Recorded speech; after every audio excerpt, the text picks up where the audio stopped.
सुप्रभात एवं जय हिंद। मेरा नाम ईशान मौर्य है और मैं कक्षा 10 का छात्र हूँ। आज मैं आपके समक्ष कहानी कथन के लिए प्रस्तुत हुआ हूँ। मेरी कहानी का नाम है दादी के आम का पेड़।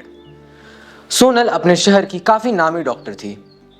हर साल उसकी दादी उसको कॉल करके कहा करती थी कि बेटी इस साल गांव आ जाओ, परंतु कुछ न कुछ कार्य के कारण वह अपने गांव नहीं जा पा रही थी। इस साल फिर वही हुआ। उसकी दादी का कॉल आया। अपनी लड़खड़ाती आवाज में जब उसकी दादी ने कहा, बेटी इस साल फिर से कृपया गांव आ जाओ, सोनल ने इस साल फैसला किया कि वह अपने कार को थोड़ा सा बगल में रख के इस साल गांव जरूर जाएगी। उसने अपना सारा सामान बांध लिया और दूसरे ही दिन गांव के लिए निकल पड़ी। वह रास्ते भर सोचती रही अपने उस गांव के छोटे से घर के बारे में जिसमें वह बचपन में खेला करती थी। वह बागीचा जिसमें उसके दोस्त आया करते थे, वह साथ में दौड़ा करते थे।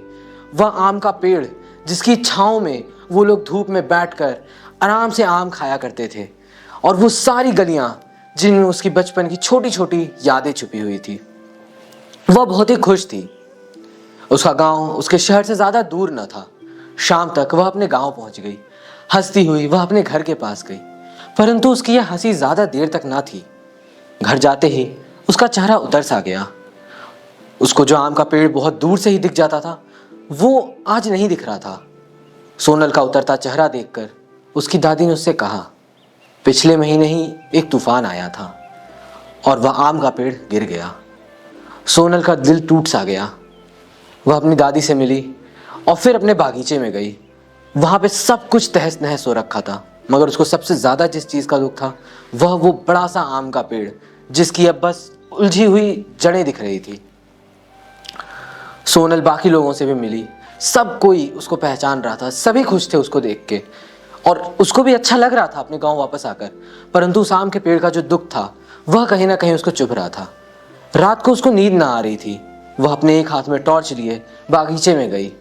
उसने उस जड़ों में अपने हाथ डाले और एक छोटा सा टीन का डब्बा निकाली जिसके अंदर एक बच्ची की लड़खड़ाती लिखी हुई थी, जिसमें वह लिखी थी कि दादी मैं बड़ी होकर गांव जरूर आऊंगी।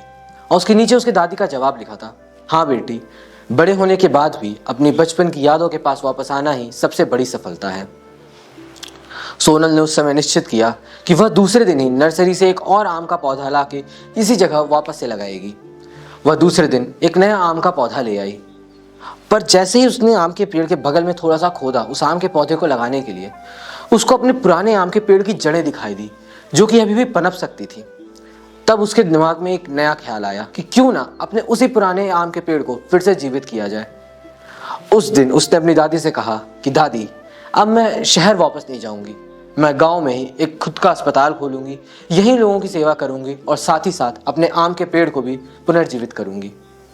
उस वक्त उसकी दादी ने फिर से उससे सिर्फ एक ही बात कही, यह तुम्हारा काफी अच्छा निर्णय है, क्योंकि बड़े होने के बाद भी, सफल बनने के बाद भी अपनी बचपन की यादों को मरने ना देना ही सबसे बड़ी सफलता है और आपकी सबसे बड़ी खुशी है।